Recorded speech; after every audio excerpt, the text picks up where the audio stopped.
ഔദ്യോഗിക ആവശ്യങ്ങൾക്ക് വേണ്ടി മാത്രം ഉപയോഗിക്കുന്ന ഏറ്റവും കോൺഫിഡൻഷ്യലായിട്ടുള്ള ഈ വിവരങ്ങൾ സ്പാർക്കിലുമുണ്ട്. ആ സ്പാർക്കിലെ വിവരങ്ങളും പുറത്തു വന്നു. ഒരിക്കലും ഒരാൾക്ക് പോലും അപ്രോച്ചബിൾ അല്ലാത്ത ഈ ഡേറ്റകൾ പുറത്തു വന്നതിൻ്റെ പിന്നിൽ ഒരു വലിയ രാഷ്ട്രീയ ഗൂഢാലോചനയുണ്ട്. CPM-ൻ്റെയും ഇടതുമുന്നണിയുടെയും തെരഞ്ഞെടുപ്പ് പ്രചരണത്തിന് വേണ്ടി സർക്കാരിൻ്റെ ഔദ്യോഗിക രേഖകളും ഡേറ്റകളും ദുരുപയോഗം ചെയ്യുന്നത് നിയമവിരുദ്ധമാണ്, ചെയ്യാൻ പാടില്ലാത്ത കാര്യമാണ്. ഇത് മുഖ്യമന്ത്രിയുടെ നിർദ്ദേശാനുസരണം അദ്ദേഹത്തിൻ്റെ OST നൽകിയ കത്ത് ഒളിപ്പിച്ചു വെച്ച് ഇനിയും ഹൈക്കോടതിയിൽ സത്യവാങ്മൂലം നൽകുമോ എന്നാണ് ഇനി അറിയേണ്ടതായിട്ടുള്ളത്. ഈ കത്ത് പുറത്തു വന്നതോടുകൂടി മുഖ്യമന്ത്രിയുടെ അറിയാതെ അദ്ദേഹത്തിൻ്റെ OST കത്തെഴുതില്ലെന്ന് എല്ലാവർക്കും അറിയാമല്ലോ. അപ്പോൾ കോടതി ഈ കാര്യത്തിൽ മുഖ്യമന്ത്രിക്കെതിരായും മുഖ്യമന്ത്രിയുടെ OSTക്കെതിരായും ഇതിനെ ന്യായീകരിച്ച ചീഫ് സെക്രട്ടറിക്കെതിരായും സ്വമേധയാ കേസെടുക്കാനാണ് പറയേണ്ടതായിട്ടുള്ളത്. നിങ്ങൾക്ക് ഓർമ്മയുണ്ടാകും, കോവിഡ് കാലത്ത് ഇതുപോലെ കേരളത്തിലെ കോവിഡ് ബാധിച്ച രോഗികളുടെ ഡേറ്റ കളക്ട് ചെയ്യാൻ അമേരിക്കയും പ്രവർത്തിക്കുന്ന സ്പ്ലിംഗർ എന്ന് പറയുന്ന കമ്പനി ശ്രമിച്ച കാര്യം, കേരളത്തിലെ കോവിഡ് ബാധിച്ച മുഴുവൻ രോഗികളുടെയും ആരോഗ്യ വിവരങ്ങൾ ശേഖരിച്ച് ഈ അമേരിക്കൻ കമ്പനിക്ക് കൊടുക്കാനുള്ള പദ്ധതിയാണ് അന്ന് പ്രതിപക്ഷ നേതാവ് എന്നുള്ള നിലയിൽ ഈ വിവരം ഉന്നയിച്ചുകൊണ്ട് ഞാനിത് പൊളിച്ചത്. അന്ന് ബഹുമാനപ്പെട്ട ഹൈക്കോടതി തന്നെ വളരെ കർശനമായി പറഞ്ഞു, ഈ ഡേറ്റ നൽകിയ ആളുകളുടെ പേരുകൾ പോലും മായ്ച്ചു കളയണമെന്നാണ് അന്ന് കോടതി ആവശ്യപ്പെട്ടത്. അന്ന് മുഖ്യമന്ത്രിയുടെ പ്രിൻസിപ്പൽ സെക്രട്ടറി ആയിരുന്ന ശിവശങ്കർ ഇതിനെ ന്യായീകരിച്ചു. ഇന്ന് അദ്ദേഹത്തിന് എന്ത് സംഭവിച്ചു എന്ന് എല്ലാവർക്കും അറിയാം. അപ്പോൾ എനിക്ക് പറയാനുള്ളത്, ഇതിനെ ന്യായീകരിക്കുന്ന ചീഫ് സെക്രട്ടറിക്കും മറ്റുദ്യോഗസ്ഥന്മാർക്കും ശിവശങ്കറിൻ്റെ പാതയിലൂടെ പോകേണ്ടി വരും എന്ന മുന്നറിയിപ്പ് കൂടി നൽകാൻ ഞാൻ ആഗ്രഹിക്കുകയാണ്.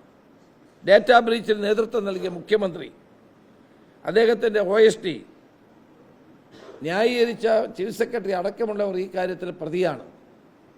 അതുകൊണ്ട് ഇവർക്കെതിരെ, മുഖ്യമന്ത്രി ഉൾപ്പെടെയുള്ളവർക്കെതിരെ കേസെടുക്കേണ്ട ഒരു സാഹചര്യമാണ് കേരളത്തിൽ വന്നു ചേർന്നിരിക്കുന്നത്. മാത്രവുമല്ല, ഇത് തെരഞ്ഞെടുപ്പിന് വേണ്ടി വ്യാപകമായി ഈ ഡേറ്റകൾ ദുരുപയോഗം ചെയ്യപ്പെടുകയാണ്. പല ആളുകളും ചോദിക്കുന്നുണ്ട്, ഞങ്ങൾക്ക് എങ്ങനെ ഈ മെസ്സേജ് വരുന്നു? ബഹുമാനപ്പെട്ട ഹൈക്കോടതി ജഡ്ജിമാർക്ക് വരെ മെസ്സേജ് വരികയാണ്. അസാധാരണമായ ഡേറ്റ ചോരണമാണ് ഇവിടെ നടന്നിരിക്കുന്നത്. It's a breach of data privacy. Data പ്രൈവസിയുടെ നഗ്നമായ ലംഘനം ഇവിടെ ഉണ്ടായിരിക്കുന്നു. ഒരു വ്യക്തിയെ സംബന്ധിച്ചിടത്തോളം അയാളുടെ വിവരങ്ങൾ എന്ന് പറയുന്നത് ഏറ്റവും പ്രധാനപ്പെട്ടതാണ്. ആ വിവരങ്ങൾ ചോർത്തിയെടുക്കാൻ ഒരു ഗവൺമെൻറ്റും അധികാരമില്ല. ആ ചോർത്തിയെടുത്ത് അവരിലേക്ക് മെസ്സേജുകൾ അയക്കുകയും അവരെ തെരഞ്ഞെടുപ്പിൽ വോട്ട് ചോദിക്കുകയും ചെയ്യുന്ന മുഖ്യമന്ത്രിയുടെ ഈ നടപടി അങ്ങേയറ്റത്തെ ലജ്ജാകരമാണ്, ജനാധിപത്യ വിരുദ്ധമാണ്. ഇതിന് ബഹുമാനപ്പെട്ട കോടതി നടപടികളുമായി മുന്നോട്ട് പോകുമെന്ന സമ്പൂർണ്ണമായ വിശ്വാസമാണ് എനിക്കുള്ളത്. ഞാൻ ഈ കത്ത് നിങ്ങൾക്ക് എല്ലാവർക്കും ഇപ്പം നൽകുന്ന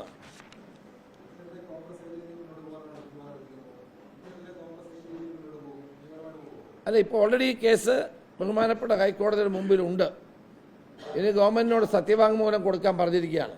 ഈ കത്ത് പുറത്ത് വന്നതോടുകൂടി ഗവൺമെൻറ്റിന് മറിച്ചൊരു സത്യവാങ്മൂലവും നൽകാൻ കഴിയില്ല. ഈ കത്തെഴുതിയിരിക്കുന്ന ആരാണ്? ശ്രീറാം സാംബശിവ റാവു എന്ന മുഖ്യമന്ത്രിയുടെ OSTയുടെ കത്താണ്. OST കത്ത് എഴുതി എല്ലാ വകുപ്പ് മേധാവികളോടും സർക്കാർ ജീവനക്കാരുടെ എല്ലാ സർവ്വ വിവരങ്ങളും നൽകണമെന്ന് ആവശ്യപ്പെട്ടിരിക്കുകയാണ്. അതുകൊണ്ട് ഇത് നഗ്നമായ ഡേറ്റ പ്രൈവസിയുടെ ലംഘനമാണ്. ഇത് രഹസ്യമായി സൂക്ഷിക്കേണ്ട ഈ ഡേറ്റകൾ ഉപയോഗിച്ചുകൊണ്ടുള്ള തെരഞ്ഞെടുപ്പ് പ്രചരണം അടിയന്തരമായി മുഖ്യമന്ത്രി അവസാനിപ്പിക്കാമെന്ന് ഇന്നലെ കോടതി വാക്ക് കൊടുത്തിട്ടുണ്ട്.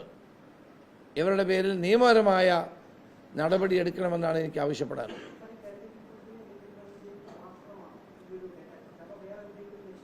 എന്ത് ലക്ഷ്യമാണ് ഈ അവസാന കാലത്ത് ചെയ്യേണ്ടതായിട്ടുള്ളത്?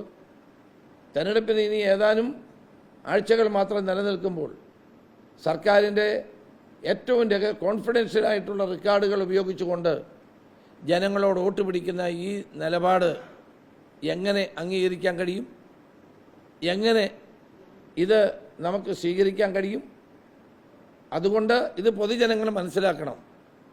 ആളുകളെല്ലാം പറയും ഞങ്ങൾക്ക് മുഖ്യമന്ത്രിയുടെ മെസ്സേജ് വന്നു. എന്തിനാണെന്ന് അവർക്ക് തന്നെ അറിയില്ല, കച്ചവടക്കാർക്ക്. അതോടൊപ്പം തന്നെ മുഖ്യമന്ത്രിയുടെ ദുരിതാശ്വാസ നിധിയിൽ നിന്ന് അപേക്ഷ കൊടുത്തിട്ടുള്ള ആളുകൾക്ക്, ഇങ്ങനെ എല്ലാവർക്കും മെസ്സേജ് വരികയാണ്. അപ്പോൾ ഇവരുടെ ഈ ഡീറ്റെയിൽസ് എവിടെ നിന്ന് കിട്ടിയെന്നുള്ള ചോദ്യമാണ് ബഹുമാനപ്പെട്ട കോടതിയുടെ മുമ്പിൽ വന്നത്. അതിനുള്ള എൻ്റെ ആൻസർ ഇതാണ്.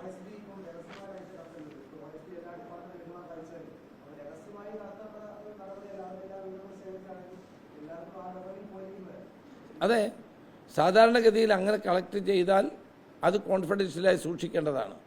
അതില്ലാതെ അത് ഒരു സർക്കാരിന് അത് ശേഖരിക്കാനുള്ള അധികാരമുണ്ട്, ഇല്ലെന്ന് ഞാൻ പറഞ്ഞ സ്പാർക്കിൽ സൂക്ഷിക്കേണ്ടതാണ്. പക്ഷെ അതിവിടെ ദുരുപയോഗപ്പെടുത്തി എന്നുള്ളതാണ് എൻ്റെ പ്രശ്നം.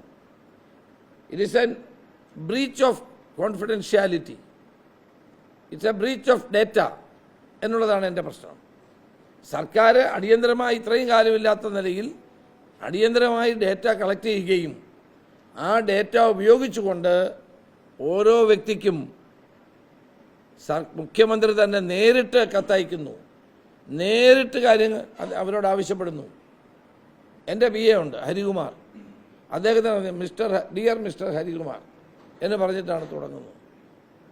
അപ്പോൾ it is a clear case of data violation and data കോൺഫിഡൻഷ്യാലിറ്റിയിലേക്കുള്ള അതിക്രമമായി നമുക്കിതിനെ കാണാൻ കഴിയും.